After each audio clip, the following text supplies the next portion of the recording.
et merci de nous retrouver pour la Foi prise au mot, votre rendez-vous de formation et de réflexion.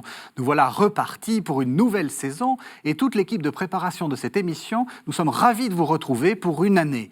Pour le premier numéro de cette saison, je vous propose de rencontrer une femme extraordinaire, Catherine de Sienne. Née en 1347 et morte en 1380, Catherine connut en à peine 33 ans plus de vie que n'importe qui. Recluse et visionnaire, elle fut aussi une femme publique, accompagnant le pape et l'aidant à réformer l'Église, une femme de prière et de contemplation. Elle laissa derrière elle un nombre considérable d'écrits et de lettres qui lui valurent d'être proclamée docteur de l'Église. Alors, qui fut Catherine de Sienne? C'est la question que je vais poser à mes deux invités. Christiane Rancé, bonsoir. Bonsoir. Vous êtes écrivain et le frère François Daguet, bonsoir. Bonsoir. Vous êtes dominicain, comme on peut le voir, vous êtes théologien et vous êtes le directeur de l'Institut Saint-Thomas d'Aquin. Alors peut-être, pour commencer, on va faire une émission un peu sur le plan, vous savez, comme le Lagarde et Michard, l'homme et l'œuvre. Là, c'est la femme et l'œuvre et on va commencer par la vie. Dans quelle famille elle naît, Catherine de Sienne? Est-ce que c'est une famille riche? Est-ce que c'est une famille aisée? Est-ce que ça ressemble à l'itinéraire de François d'Assise, par exemple? Non, parce que sa famille n'est pas si riche. C'est une famille d'artisans qui s'occupaient de teinture. Le père est teinturier. C'est une famille très nombreuse. Il y a 25 enfants du même lit. Extraordinaire. C'est une famille qui est effectivement très habituée et très, très tendue vers ce qui était quand même l'obsession de l'époque. C'était de survivre et de nourrir ses enfants. Donc c'est une famille qui en même temps baigne dans une culture chrétienne puisque les dominicains sont présents dans cette famille. Il y a des amis qui viennent, qui les visitent. Et cette petite fille, un peu malingre, qui est la dernière, qui avait une sœur jumelle qui décédera, va effectivement commencer à écouter cette parole et va être partie prenante toute petite de cette vie intense, très particulière des Siennois. L'ordre dominicain, il est encore assez jeune. J'ai dit, elle est née en 1347. Ça fait quoi? Ça fait presque à peine 100 ans un gros siècle, peu plus d'un siècle, si vous voulez, effectivement. Donc elle est de la 3e ou 4e génération. Elles sont plus courtes à l'époque qu'aujourd'hui. Donc c'est un ordre encore récent et en même temps en plein développement. Oui. Voilà. Et alors, c'est étonnant parce qu'on sent qu'elle a une passion pour cet ordre. Enfin, on peut pas dire autrement. Elle me fait penser un peu à Thérèse de Lisieux, alors des siècles après, voulant dès 8 ans devenir religieuse. Carmel, elle, c'est pareil. Oui. Et alors, effectivement, c'est cette proximité presque familiale avec les dominicains qui est très frappante. Et puis, ce premier épisode de sa vie, quand elle a, on ne sait pas exactement, environ 7 ans, où elle a cette apparition, là, elle est dans la rue, au chevet de l'église des dominicains de Sienne, et où elle voit, au fond, le Christ qui lui apparaît, revêtu des habits pontificaux, entouré de Saint-Pierre, Saint-Paul et Saint-Jean, rien que cela, si vous voulez. Et là, elle comprend, c'est cette espèce de révélation du mystère de l'Église en même temps à travers le Christ habillé comme un pape, donc le pasteur, si vous voulez, de l'Église. Et là, c'est à partir de ce moment-là, elle décide, au fond, de se consacrer. C'est un vocabulaire contemporain, mais c'est bien ça qu'elle va vivre. Elle ne veut plus vivre que pour lui et au service de l'Église, et effectivement très liée à cette famille dominicaine. Mais il faut préciser, pas seulement, on verra plus tard, quand elle grandira, des religieux de tous ordres venir autour d'elle, des laïcs, des clercs séculiers, toutes sortes toute l'Église est représentée autour de Catherine, ce qui est assez significatif, je trouve. Alors, ça se complique, parce que le papa et maman ne sont pas si chauds que ça à l'idée qu'elles deviennent religieuses. Non, parce qu'il faut participer à l'économie de la maison. Donc, on envisage pour elle ce qu'on envisageait pour toutes les jeunes filles, un beau mariage. Et donc, pour les parents, c'est une catastrophe. Cette petite fille qui, tout d'un coup, ne veut plus rien faire que prier, et en même temps entrer dans la vie politique, parce qu'il y a aussi ce deuxième volet à Sienne. Les familles se détestent, se combattent, les quartiers se combattent. Sienne est une ville qui a perdu toute sa splendeur, qui est livrée à la pauvreté, et qui est enfin, on va dire, comme une famille qui a connu la richesse et qui tout d'un coup ne l'a plus. Et donc elle est elle aussi prise dans cette espèce de logique de règlement de compte, de volonté de représentation qu'ont les parents. On pense pour elle à un beau mariage et elle va avoir cette intuition extraordinaire, en fin de compte, de ne renoncer à rien. Sainte Thérèse de Lisieux dira « je choisis tout », elle va tout choisir. L'action politique, et c'est là qu'elle va rentrer dans cet ordre des Mantellates, et qui sont ces laïcs, ces femmes laïques, qui ne sont pas réellement des religieuses. Elles n'entrent pas dans un ordre. Ce sont des femmes qui parcourent la ville, font le bien en rapport effectivement avec les dominicains. Donc c'est d'elles qu'elle va rêver, c'est de pouvoir à la fois sortir de chez elle, ne pas être mariée, rester laïque, mais en même temps être partie prenante dans la vie politique pour faire le bien, parce qu'elle comprend très vite que l'action de Dieu, c'est d'incarner en fait l'exemple du Christ. Et elle va devenir la sainteté de Saint Dominique. Le modèle proposé par Saint Dominique, eh bien, elle va l'incarner, ce sera Catherine de Sienne. C'est vrai, vous assumez ? Ah oui, tout à fait. Je crois qu'effectivement, elle illustre, et sous un mode féminin, et ce que l'on appelle cette vie mixte, à la fois enracinée, évidemment, dans une union très profonde au Christ. Elle va commencer quand même sa vie, je dirais, quand elle est très jeune, par 3 ans de réclusion, quand même, avant de sortir dans la ville. Et puis après, justement, elle sent cet appel à ne pas rester, justement, simplement dans la contemplation du Christ, qui prend d'ailleurs avec elle des proportions invraisemblables. Et voilà, il l'envoie d'abord à Sienne, puis ensuite dans les villes de l'Italie du Nord, et puis ça ira plus loin. Donc c'est vraiment typique de ces vies à la fois contemplatives et actives, avec toutes les initiatives divines qui passent à travers cela et qui sont complètement déroutantes, aussi bien au service justement des cités. Donc il y a, la fille de Maurice Denis avait écrit un livre sur la carrière politique de Catherine de Sienne, qu'au service de l'Église. Donc c'est très frappant de voir que les 2 ordres sont pleinement assumés, l'ordre civil, politique finalement, et puis l'ordre ecclésial, sans confusion ni séparation. Techniquement, elle est ce qu'on pourrait appeler d'un tiers d'ordre. Exactement, c'est ça. Cet ordre de la pénitence de Saint-Dominique, en fait, c'est ce qu'on a appelé après un tiers ordre, comme il y en a d'ailleurs beaucoup à l'époque. Alors, ce qui ne plaît pas du tout aux parents, c'est que ces sœurs de la pénitence de Saint-Dominique, c'était plutôt des veuves, c'est-à-dire des femmes âgées, mais elle, à 15 ans, elle veut entrer dedans. Alors, il a fallu qu'elle se batte. Et elle a obtenu gain de cause. Et puis, elle a quelque chose, elle a des intuitions extraordinaires. Vous disiez qu'elle vit recluse parce qu'elle refuse, elle s'enferme, elle va se raser la tête. À 8 ou 10 ans, elle se rase la tête pour montrer à ses parents qu'il est hors de question qu'elle séduise, qu'elle puisse rentrer, qu'elle puisse aller au bal. Sa sœur, en plus, sa sœur aînée, qu'elle aimait beaucoup, tombe gravement malade. Elle voit dans cette maladie un châtiment d'un moment de faiblesse où elle commence à écouter son père et sa mère, Lapa, l'extraordinaire Lapa, sa mère. Et donc, elle va inventer quelque chose de formidable, la cellule intérieure. C'est-à-dire que comme on l'empêche d'aller à l'église, comme on l'empêche de prier, eh bien, elle va être d'une certaine façon, elle va créer cette chapelle, cet endroit, ce lieu sacré et saint dans lequel elle va rentrer pour colloquer avec le Christ. Et elle fait ça toute petite, cette cellule intérieure qui va tellement être prise par une Thérèse d'Avila ensuite. Donc, elle est d'une fertilité dans ses intentions et dans ses intuitions formidables. Et elle est en plus d'une audace, je dirais presque d'une insolence. Moi, ce que je trouve extraordinaire chez elle, c'est ça. C'est quand elle est consciente, quand elle commence à prendre une autorité, et que son confesseur Raymond de Capoue le racontera plus tard. Elle lui demande mais comment est-ce que vous avez décidé cette action de cette espèce d'embrasement qui est le vôtre. Elle a 2 formules. D'abord, elle dit « je suis faite de feu », ce qui est magnifique. Et ensuite, elle dit, eh bien voilà, comme tout va mal autour de moi, eh bien, j'ai entendu le Christ me dire qu'il allait me choisir, moi, petite fille, donc une femme, on connaît le statut des femmes à l'époque, dans ce XIVe siècle, une femme analphabète, parce qu'elle est totalement analphabète. C'est quelqu'un qui n'a rien étudié, qui ne sait ni lire ni écrire. Analphabète, faible, parce qu'elle est d'une constitution fragile.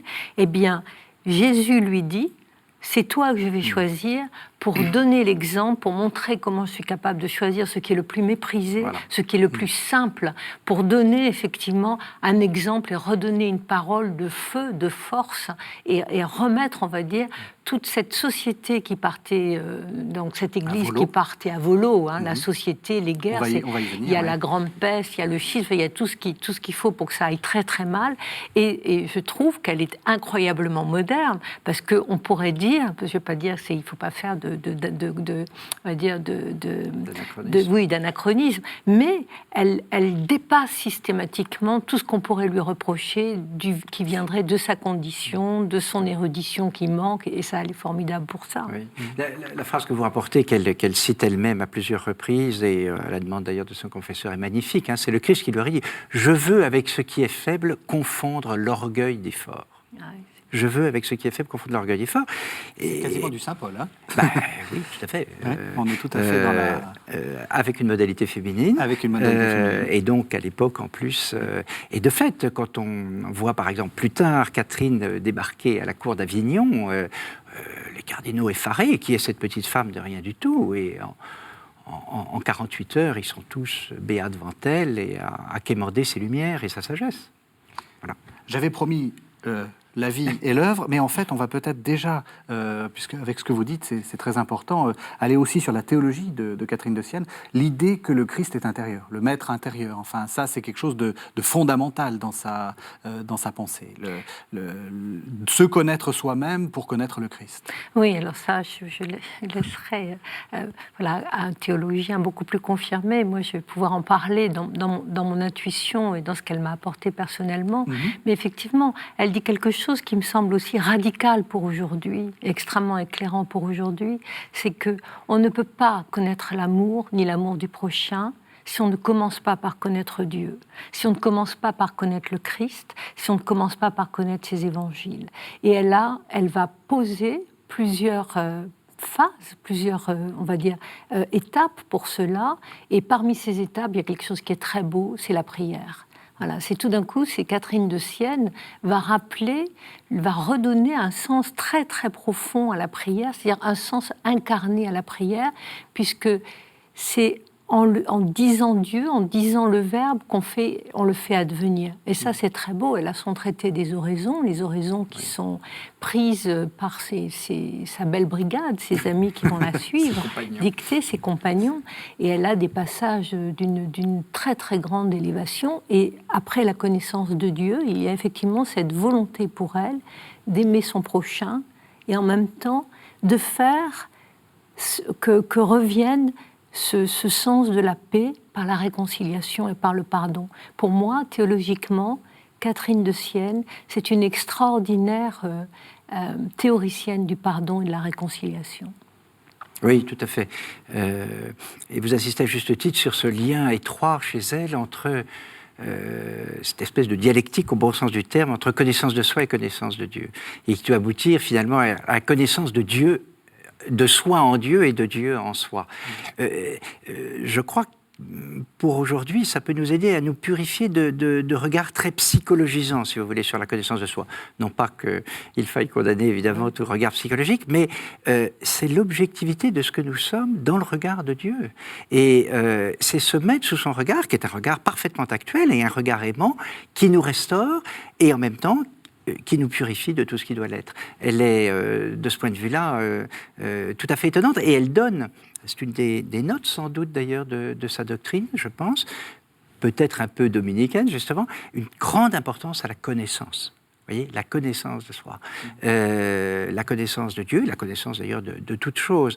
Et donc, elle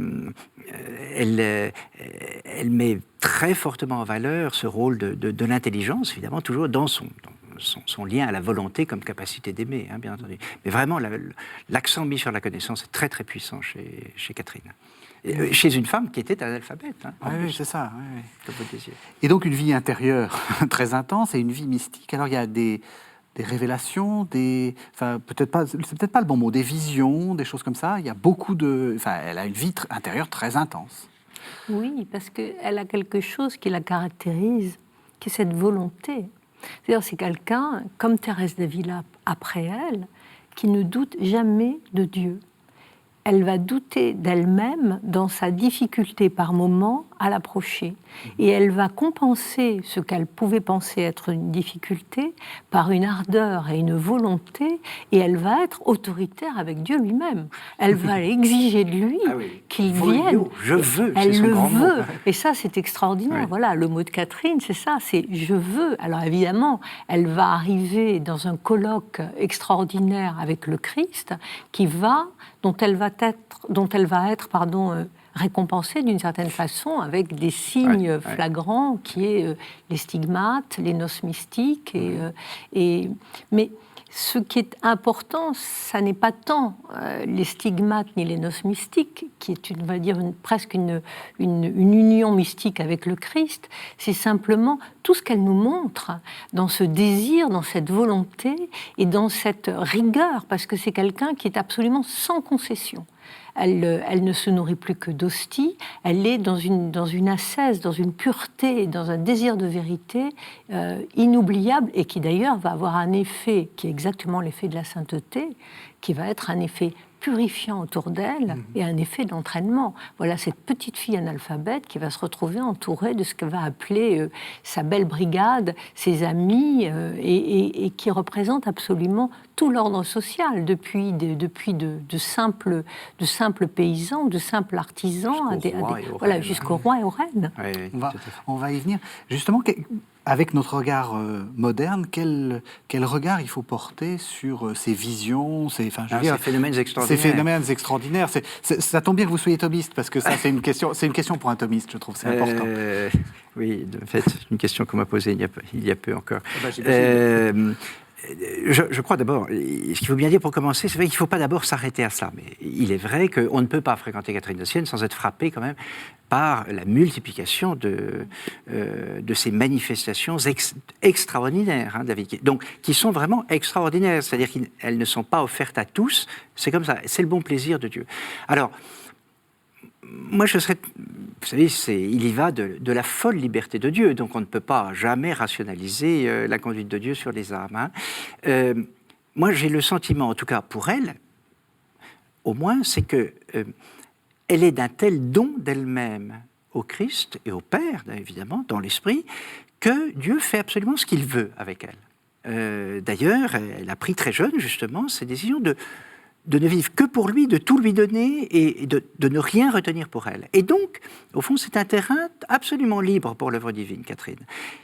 Et comme il voit cette folle liberté de cet enfant, il répond lui-même avec la folle liberté, en lui, évidemment, lui faisant part, la conduisant à une intimité absolument inouïe. J'allais dire pour la joie comme pour la peine, parce que cette intimité, elle va aller jusqu'à la croix, parce que les stigmates, pas visibles de tous d'ailleurs, qu'elle a reçus, sont vraiment l'expression, et elle souffrait affreusement, elle l'a dit, sont l'expression de sa configuration au Christ en croix. Mais c'est l'intimité totale, c'est ce qui me frappe beaucoup, si vous voulez, chez Catherine, c'est que elle est la figure de l'épouse qui se conforme à l'époux et qui en même temps rend l'époux redevable de ce qu'elle est. C'est ce que vous disiez sur les prières. Un de ses proches et confesseurs qui a témoigné au procès de Venise après sa mort, c'est Tommaso Caffarini, qui lui disait mais alors Dieu exécute vos volontés comme ça? Et il lui répond avec un aplomb inouï, une audace que seul un seul peut avoir. Absolument, il en est ainsi. Pourquoi? Parce que je ne lui demande jamais que ce que lui-même veut pour les autres. Et donc, il est obligé de m'obéir. Il est obligé.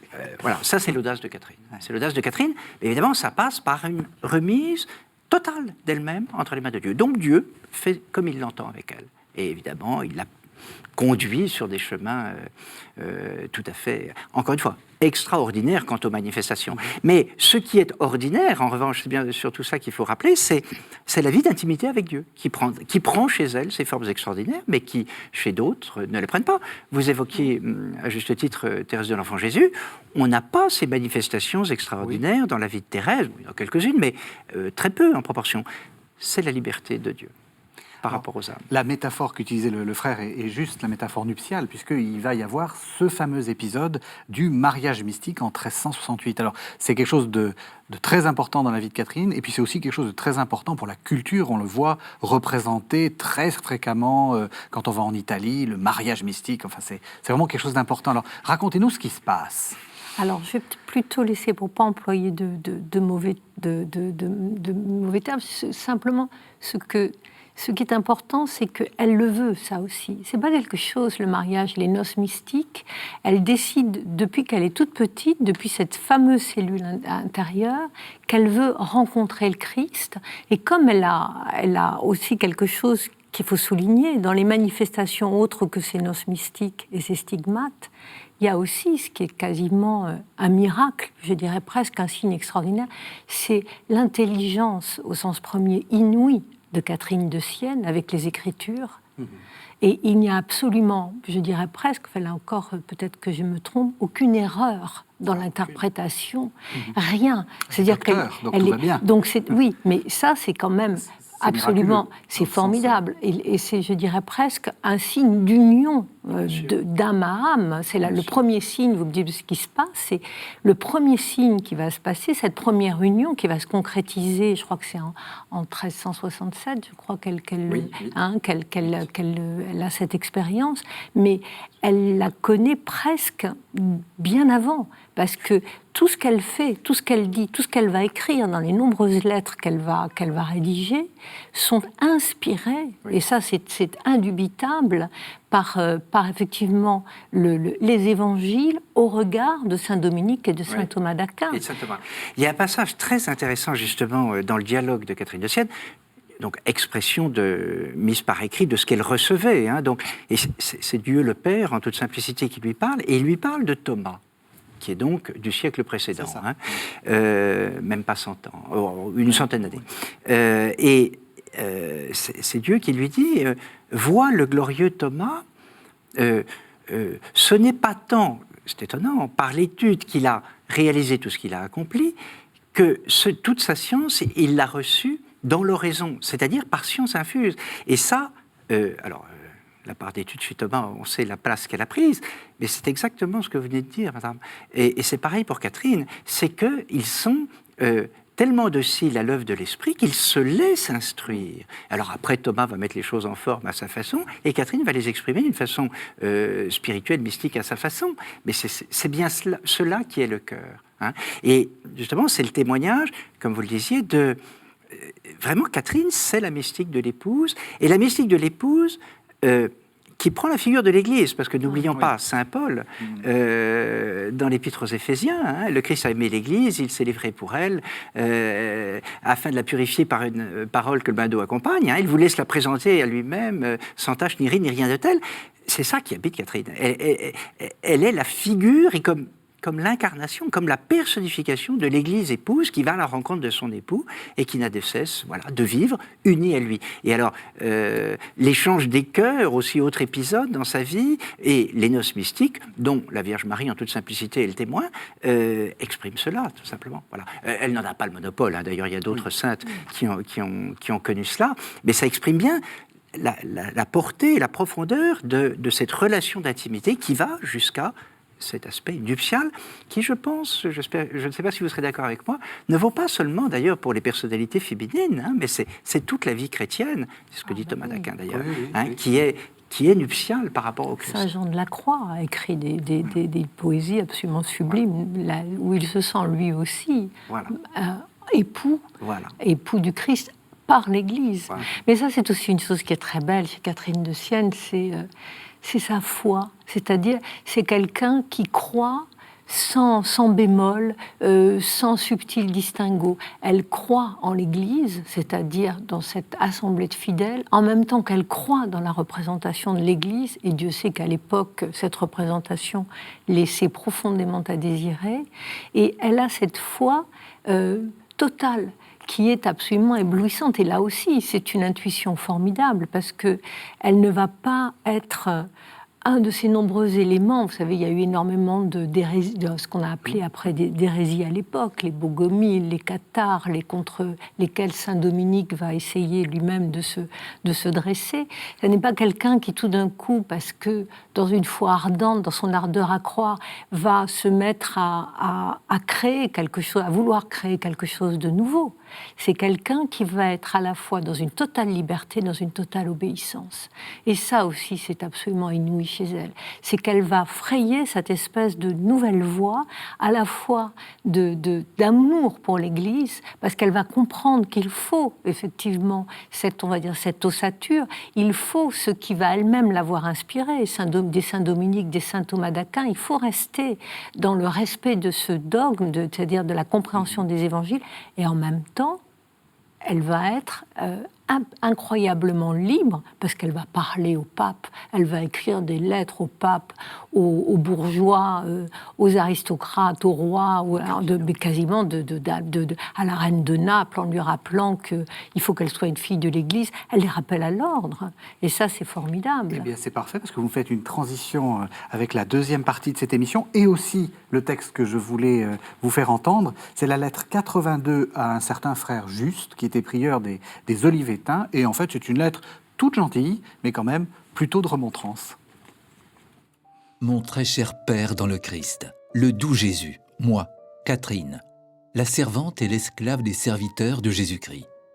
Je vous écris dans son précieux sang, avec le désir de vous voir avide et affamé des âmes, à l'exemple de la vérité suprême, que la faim et la soif qu'il avait de notre salut tourmentaient tant sur le bois de la très sainte croix, qu'il criait « J'ai soif », comme s'il eût dit « J'ai plus soif et désir de votre salut que je ne puis vous le montrer par la peine de mon corps. » Car la peine du saint désir était infinie, et ses souffrances ne l'étaient pas. Il avait soif surtout de sauver le genre humain, tout en admettant qu'il souffrait aussi de la soif corporelle. Ô doux et bon Jésus, vous montrez votre soif, et vous demandez aussi qu'on vous donne à boire. Et quand demandez-vous à boire à l'âme? C'est, mon Seigneur, quand vous nous montrez tout votre amour, toute votre charité. Ô mon très cher Père, donnez donc à boire à notre Seigneur, qui, vous le voyez, vous le demande avec tant d'amour. Excitez en vous le saint et bon désir du salut des âmes. Qu'il soit pour vous comme une douce nourriture. Ne vous arrêtez jamais à la dignité, à la bassesse, à la grandeur, à la naissance légitime ou illégitime de personne. Car le Fils de Dieu, dont nous devons suivre les traces, n'a méprisé et ne méprise personne pour sa position ou sa naissance. Juste ou pécheur, il les reçoit tous avec amour, parce qu'il veut les retirer de la corruption du péché mortel, de la vanité du siècle, et les faire vivre à la grâce. Voilà, alors on a entendu, c'est assez clair, ne vous arrêtez pas à la position, à la naissance, etc. Donc je ne connais pas ce frère Juste, mais probablement il devait être il devait aimer plutôt les riches que les pauvres. Qu'est-ce qu'elle fait, Catherine de Sienne? Quel est son rôle dans le siècle? Vous avez dit, tout le monde la consulte, elle se permet de donner des conseils au pape. Qu'est-ce qu'elle fait? Quel est son rôle? Alors, dans le siècle, vis-à-vis en tout cas des cités, elle va chercher d'abord à les faire recouvrer la paix. Parce que la guerre civile est à peu près partout, vous l'avez dit tout à l'heure, les cités sont divisées, mais pas seulement Sienne, Florence, et puis alors c'est la guerre entre les cités et le pape, et en particulier avec Florence. Donc, première chose, elle donc elle demande justement à chacun de se remettre en face de Dieu, d'abord pour justement grandir en humilité et ainsi retrouver les conditions de la paix. Donc elle cherche à les faire revenir. Et puis on vient de l'entendre dans la lettre, alors là c'est une lettre à un religieux, mais au fond elle tient exactement le même discours à des autorités civiles ou à n'importe qui d'ailleurs, parce que c'est les mêmes discours, quelles que soient les situations sociales ou ecclésiastiques de ses interlocuteurs, elle les ramène à l'essentiel, au cœur de la vie avec le Christ justement. Et donc en leur demandant en particulier de se purifier de tout attachement mondain. Alors, nous avons un pape qui très souvent s'en prend à la mondanité spirituelle, notion d'ailleurs qu'il emprunte fortement au père de Lubac. Et alors, Catherine de Sienne est tout à fait dans cette ligne-là. Elle est redoutable pour cela. C'est peut-être pour cela qu'elle dérange d'ailleurs, parce que elle ne tient aucun cas, elle ne les méprise pas, mais des conditions sociales, vous l'avez dit. Elle s'adresse de la même façon à un artisan ou à un roi, au roi de France. Exactement de la même façon. Qu'est-ce que vous êtes en face de Dieu? Vous voyez, la connaissance de soi en Dieu. Qu'êtes-vous face à Dieu? Et vous n'êtes qu'une créature sauvée. Pour ça, elle parlait du salut. Vous voyez, on est au Moyen-Âge encore avec Catherine, et on a ce sens qu'on a, hélas, je crois, souvent perdu aujourd'hui, avec le temps. C'est que, vous voyez, les hommes sont faits pour vivre avec Dieu, si vous voulez. La vie humaine, elle est faite pour, si je puis dire, fonctionner avec la vie divine, dans une conjonction très profonde de la nature et de la grâce, et pas l'une sans l'autre, si vous voulez. Et le malheur du péché, c'est qu'il prive et coupe de la grâce, et alors à ce moment-là, on se met à vivre de façon purement humaine, et on sait très bien à quoi ça conduit, et d'ailleurs, c'est à toutes les époques pareil, et la nôtre n'est pas en reste. Alors, voilà, Catherine, mais remettez-vous en Dieu, remettez-vous en Dieu. Évidemment, nous sommes encore dans des sociétés chrétiennes à l'époque. Et puis elle a quelque chose d'extraordinaire, c'est que, certes, elle va demander que les familles entre elles fassent la paix, parce qu'il faut remettre Catherine dans le contexte de son époque, avec des luttes fratricides, non seulement entre villes, mais à l'intérieur de la ville elle-même. Oui. Donc c'était terrible. Il y avait des règlements de compte, des assassinats dans les ruelles le soir. Il faut repenser à Sienne à ce moment-là, qui était une ville... qui n'arrange rien, c'est qu'elle est née en 1347, c'est le début de la peste noire. Et après, donc, il y a la peste, donc elle arrive vraiment dans une époque extrêmement troublée. Mais non seulement elle va demander que les villes ou que les familles fassent la paix, mais qu'elles aillent plus loin, et ça c'est formidable, qu'elles se réconcilient. Donc ça c'est tout un travail où elle va demander effectivement une espèce d'oubli des fautes. Vous savez, on dit qu'encore à une époque où les fautes sont et la vendetta et la formule de justice qui préside dans toutes les villes, et particulièrement en Italie. On se venge du meurtre de l'arrière-grand-père encore. Donc c'est une loi, et c'est quelqu'un qui va, la première, se poser contre ça. Elle va exiger une réconciliation, non seulement des familles entre elles, mais d'une certaine façon, de se réconcilier avec soi-même, effectivement, en Dieu, ce qui est absolument prodigieux. Puis il n'y a pas que ça. Catherine de Sienne, c'est quelqu'un qui, tout d'un coup, fera toujours passer l'amour de l'autre avant le souci de soi-même. On est dans la grande peste, effectivement, dans cette époque qui a fait, je crois que je ne sais pas quel est je ne me rappelle plus les chiffres, mais qui disait, oui, des millions de morts, mais je crois qu'un tiers de la population a disparu, et elle va aller dans les hôpitaux, elle va soigner, elle va même, pour montrer ce que peut donner la foi, elle va aller embrasser les bubons des pestiférés. C'est quelqu'un qui va les prendre dans ses bras, qui va non seulement les soigner physiquement, avec leur corps, mais en même temps, qui va leur apporter cette force extraordinaire de l'espérance, qui va les soigner du pire qui pouvait leur arriver, la terreur de la mort. Elle va leur donner cette espèce de viatique d'une espérance et d'un passage qui est absolument formidable. Et ça, elle est inouïe pour ça aussi, c'est dans le don d'elle-même. Elle va voir ce condamné qu'elle va faire revenir dans la foi, parce que il va demander, donc il est condamné à mort, c'était quand même un terrible criminel, et bien malgré cela, elle va le trouver, elle va lui parler, elle va le ramener à Dieu, et elle va lui promettre quelque chose d'incroyable, presque de tenir sa tête au moment où il va recevoir la hache du bourreau. Donc c'est quelqu'un qui va... Elle est à côté de lui, quand la hache tombe, et elle est éclaboussée de son sang. Donc elle est à 30 cm. C'est Catherine. Ça, c'est Catherine, dans cette espèce d'incandescence de l'amour, voilà, qui est un reflet, charité, parce qu'elle a compris, effectivement, ce qu'avait pu être l'amour du Christ, voilà, pour l'homme. Et ça, c'est formidable, jusqu'au bout, parce qu'elle va donner cette espèce d'effet miroir de cet amour. Et ça va être tellement efficace qu'elle va effectivement lever ce qu'elle appelle sa bella brigata. Elle va lever des populations entières à sa suite, qui vont prendre son chemin et comprendre effectivement que dans cette époque horrible et terriblement troublée, le salut va passer par cette forme d'amour et cette absolue de l'amour. Voilà. Elle va avoir aussi un rôle politique, enfin ecclésiastique, si on peut dire, ecclésial, parce qu'on est à une période où le pape Grégoire XI essaie de réformer l'Église. Il ne va pas y arriver complètement, enfin c'est une réforme complexe. Elle a choisi Grégoire XI. Oui, elle s'adresse au pape d'Avignon. Elle a perçu aussi, on ne sait pas très bien quelle information elle avait, mais que le pape manquait un petit peu de force quelquefois. Et il faut voir les lettres qu'elle lui adresse.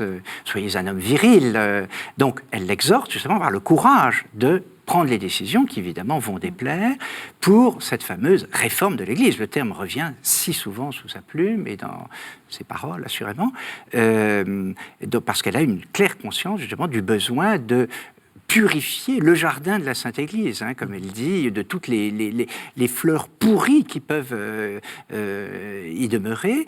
Et alors, elle exhorte le pape, en particulier, à avoir le courage. Alors, deux choses. D'abord, retourner sur son siège de Rome, ça c'est... Elle n'est pas la seule, mais c'est un des grands. Voilà, la papauté est à Avignon, donc elle ne cesse de lui dire qu'il faut que la place du pape est à Rome, c'est son diocèse, il faut qu'il le retrouve. Elle obtiendra gain de cause, mais pas toute seule, bien entendu, mais enfin, elle va y contribuer. Et puis, cette réforme de l'Église, là encore, a-t-elle rencontré le succès? C'est une autre affaire. Le jugement historique ne peut être évidemment à cet égard que nuancé, mais alors elle est farouche sur la purification, en particulier la purification des mœurs. Et par exemple, elle dit au pape, cessez de nommer je traduis en langage contemporain, mais cessez de nommer des ambitieux au poste de responsabilité. Nommez ceux qui ne veulent pas occuper les responsabilités. Enfin, elle est farouche là-dessus. Et donc, alors elle obtient gain de cause dans certains cas, et puis dans d'autres cas, elle n'est pas suivie. D'ailleurs, certains cherchent évidemment, forcément, à l'époque, à la faire passer pour une sorcière, mais ça ne dure pas très longtemps, d'ailleurs. Finalement, tout le monde finit par fléchir devant Catherine. Ah oui, et puis surtout, elle remet au cœur du débat la fonction même de la papauté, ce qui est formidable, parce que tout ça, c'était totalement délité entre le prince de l'Église, c'est-à-dire cet État du Vatican avec les États pontificaux, que vous savez, il y avait eu avant les guelfes et les gibelins, donc la querelle entre l'empereur et le pouvoir du pape. Donc toutes ces villes étaient déchirées, cherchaient à voir Et elle va rappeler ce que signifie le trône de Saint-Pierre. De là, son obsession à faire revenir le pape à Rome, voilà. Et ensuite, elle va redonner, quand elle écrit au pape Grégoire, c'est extraordinaire, parce qu'elle lui, d'une certaine façon, elle lui réapprend ce que doit être un pape. Et ça, c'est absolument formidable. À une époque où, effectivement, c'était pas si évident, parce que le pape commençait à perdre de son aura auprès des nations, auprès des monarchies, auprès des rois. Et donc, chacun essayait, pour être élu, de s'accorder les grâces du monarque qui allait voter, voter pour lui par ses représentants, par ses cardinaux. Donc, tous ces papes se perdaient dans des manigances politiques absolument effrayantes, dont on n'a pas idée, et tout d'un coup, elle a redonné là sur effectivement cette façon de dépasser, de surpasser, de reprendre enfin les clés de Saint-Pierre, tout simplement. Alors, elle n'empêchera pas le schisme d'Occident, évidemment, qui survient avec l'élection d'Urbain VI, ou après l'élection d'Urbain VI, et donc des cardinaux se révoltent, qui avaient soutenu Urbain VI, et qui finalement élisent l'antipape Clément VII. Alors là, elle va être terrible pour ces cardinaux. Elle les met face à leurs responsabilités devant Dieu. Elle a des lettres absolument extraordinaires, mais bon, ça durera quand même une bonne partie du siècle suivant. Mais elle réussit d'une certaine façon. Parce que ce qu'il faut voir dans l'histoire de l'Église, qui est d'extraordinaire, c'est que ça a toujours été des personnages comme Catherine de Sienne, François d'Assise, Dominique de Guzman. Il y a toujours eu, et je dirais pas jusqu'à Thérèse de Lisieux. Il y a toujours eu ces êtres surgis on va dire, de la grande banlieue de l'Église. Ce que vous dites me fait penser à cette très belle parole de Bernanos dans ce très beau texte « Nos amis les saints », et en particulier le texte qu'il a écrit sur frère Martin Luther, qui est un texte magnifique où Bernanos a médité la révolte de Luther qui l'a conduit justement à se séparer de l'Église. Et il a cette parole merveilleuse, il dit « L'Église n'a pas besoin de réformateurs, elle a besoin de saints. Mais parce que ce sont les saints qui la réforment. » Et alors Catherine de Sienne en est une figure admirable, mais il y en a bien d'autres, c'est ce que vous dites, tous les grands saints de l'Église. On reprend les choses par le cœur, c'est-à-dire par le lien avec Dieu. Alors je vous propose qu'on passe à une dernière partie qu'on a déjà bien avancée, si je puis me permettre. C'est la partie de l'œuvre, j'allais dire ce qui reste, l'œuvre littéraire. Alors je vous propose qu'on écoute un extrait de ces dialogues, donc c'est son grand texte, vous nous expliquerez de quoi il s'agit, qui va nous permettre de plonger un peu dans sa spiritualité. Alors c'est le livre 3 et c'est le chapitre 2 du livre 3. Tu sais qu'allant un matin à l'église, dès l'aurore, pour entendre la messe, après avoir été tourmenté auparavant par le démon, tu allas te placer droit à l'autel du crucifix. Le prêtre était venu à l'autel de Marie. Toi, tu examinais ton indignité. Tu craignais de m'avoir offensé par la tentation que le démon t'avait fait subir. Et tu considérais l'amour de ma charité, qui avait daigné te faire entendre la messe, alors que tu te jugeais indigne d'entrer seulement dans mon saint temple. Lorsque le prêtre allait consacrer, au moment même de la consécration, tu levas les yeux sur lui, et comme il prononçait les paroles consécratoires, je me manifestais à toi. Tu vis sortir de mon sein une lumière, semblable au rayon de soleil qui jaillit du disque solaire, sans cependant se séparer de lui. Dans cette lumière, unie avec elle, il y avait une colombe qui venait frapper sur l'hostie par la vertu des paroles de la consécration que le ministre prononçait. Les yeux du corps ne purent supporter plus longtemps cette lumière. La vision se continua par le seul regard de l'intelligence. Tu vis alors et tu goûtas l'abîme de la Trinité et le Dieu homme tout entier, caché et voilé sous cette blancheur. Tu vis que ni la splendeur ni la présence du Verbe que ton intelligence contemplait en cette blancheur ne détruisait en rien la blancheur du pain. L'une n'empêchait pas l'autre.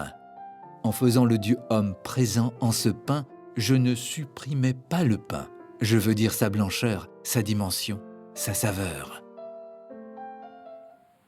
Alors voilà un beau texte pour un théologien, frère François Daguet. Ouais, c'est toute la théologie de l'Eucharistie par Thomas d'Aquin qui est présente ici. Exactement. Donc j'ai oublié de le préciser. Évidemment, c'est le Christ qui s'adresse à Catherine. Donc oui, vous avez une magnifique doctrine de l'Eucharistie. Oui, Catherine est indiscutablement, enfin comme tous les saints, mais une grande sainte eucharistique, si je puis dire, puisque c'est le lieu de célébration quotidienne des noces, de la rencontre de l'âme avec le Christ. Et alors, il y a dans ce passage très très beau, où c'est le Christ qui parle, mais elle l'a raconté elle-même à la demande de son confesseur aussi par ailleurs. Elle dit, mais moi je ne me sens pas digne. Et un peu plus loin dans le passage, c'est le Christ qui lui dit, oui, mais moi je suis digne de venir en toi. Et on rencontre, vous savez, quelquefois des personnes qui vous disent, non, je n'ai pas osé aller communier, je ne me sentais pas digne. Et le Christ répond, mais moi je suis digne de venir en toi. Et je suis venu pour cela, alors ne me prive pas de cette union. Voilà, c'est Catherine, alors évidemment avec une grâce mystique exceptionnelle qui lui a été faite, mais qui n'est pas si courante. C'est théologiquement juste, Ah, monsieur le thomiste? Ah bah c'est tout à fait juste, bien sûr. Non, c'est une espèce d'épiphanie trinitaire, Oui. bien entendu. C'est le Père qui lui manifeste le don du Fils dans l'action de l'Esprit qui va transformer ce pain et ce vin en le corps et le sang du Christ. On est au cœur, de la vie chrétienne. Sans que les deux sans distinction. Ouais, exactement. Et ce qui est très très beau, c'est qu'elle rappelle dans ces dialogues ce qui fait la spécificité et l'extraordinaire, on va dire, invention du christianisme, c'est que la non-séparation, nous ne sommes pas séparés de Dieu.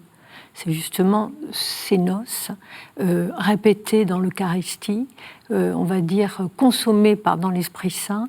Et ça, Catherine, là aussi, elle a encore une intelligence éblouissante de ce mystère de l'incarnation et de tout ce qu'il représente. Alors, les œuvres complètes, je le remontrerai, mais c'est cet épais volume. Bon, je peux déjà le montrer. Hein, c'est un livre très gros, Sainte Catherine de Sienne, les œuvres complètes. C'est aux éditions des Belles Lettres. Comment est-ce qu'on se repère dans cet énorme livre? Qu'est-ce qu'il y a dans les œuvres complètes de Catherine de Sienne? Oh, écoutez, c'est assez simple au total.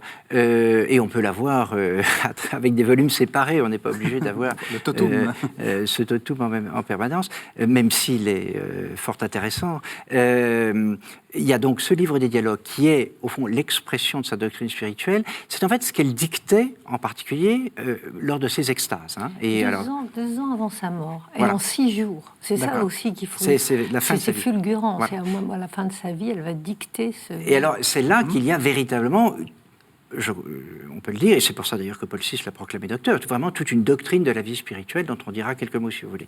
Et puis alors, on a un gros ensemble, alors très accessible, et je crois qu'il faut le dire aussi aux auditeurs et aux téléspectateurs, des lettres de Catherine qui ont été conservées, mais il y en a quand même un bon nombre, hein, on est à peu près de 200, et adressées à toutes sortes de correspondants, et où on retrouve la même doctrine, mais présentée à travers les questions qui lui ont été posées, et c'est très accessible, c'est très très lisible, hein, les lettres de Catherine aussi. Il y a les oraisons que vous avez évoquées, qui ne sont pas très très nombreuses. Puis alors dans ce volume, l'éditeur, très astucieusement, a inscrit également, ajouté la vie de Catherine par son confesseur, enfin le bienheureux Raymond de Capoue, qu'elle appelait avec humour mon père et mon fils, parce que c'était mon père, parce que c'était son confesseur, mais c'était son fils, parce que c'est elle qui l'enseignait et qui le guidait, bien entendu, qui dirige qui. Et Raymond de Capoue a eu à cœur de laisser une vie très précise. D'ailleurs, c'est une source pour nous très, très, très utile. Il a fait un recueil presque notarié des faits et gestes de la vie de Catherine, et cette vie, qui se lit très, très bien, est jointe à ses œuvres complètes. Voilà, titre principal. Quels sont les points théologiques ou les points de doctrine ou les points de ce qu'elle raconte qui vous plaisent le plus, qui vous semblent le plus important? On n'aura pas le temps d'expliquer toute la doctrine, mais qu'est-ce qui, pour vous, est le plus important? La connaissance de soi en Dieu et la connaissance de Dieu pour parvenir à l'amour, c'est-à-dire cette humilité d'abord d'étudier, d'apprendre, de comprendre avant même de réfuter la possibilité de croire ou pas croire. Ça, c'est une chose qui est formidable. Je répète, ce sens de la justice et de la réconciliation. Et cet exemple, c'est-à-dire c'est quelqu'un qui effectivement comprend le message du Christ, de l'incarnation, c'est-à-dire d'incarner un exemple, de vivre et de refléter l'amour de Dieu pour sa créature. Et ça, c'est magnifique, cette charité absolue, sans concession et sans distinction non plus de genre, de milieu social. Voilà, c'est quelqu'un, Catherine de Sienne, pour moi, c'est peut-être la voie la plus nécessaire et la plus indispensable aujourd'hui, puisque nous vivons un peu les mêmes troubles de guerre, de non-réconciliation, de report des fautes maintenant, de communautarisme, de gens repliés sur eux-mêmes. Donc ça, c'est quelqu'un qui va faire exploser toutes ces différences pour rappeler la nécessité et la vertu de l'amour. Vous, en tant que théologien, qu'est-ce qui, pour vous, est le plus important dans la théologie de Catherine de Sienne? Tout est important chez Catherine, oui. Mais en plus de ce que Mme Rancé a dit, je soulignerai, on l'a évoqué déjà un petit peu, son amour forcené de l'Église. Là encore, quelle actualité, vous voyez, en dépit de tout ce qu'il y a à purifier en elle. Oui. Et de ce point de vue-là, je suis très saisi, si vous voulez, par combien Catherine de Sienne est en phase avec l'ecclésiologie de Vatican II. Oui. Vous savez, Concile Vatican II qui vous dit dans sa constitution Lumen Gentium que l'Église est à la fois sainte et toujours à purifier, sancta simul et semper purificanda. c'est exactement, c'est Catherine. La sainteté de l'Église, elle est évidente. Pour elle, c'est celle qui vient du Christ et c'est l'épouse qui est rendue sainte par son époux. Mais au prix, évidemment, d'une purification de ses membres.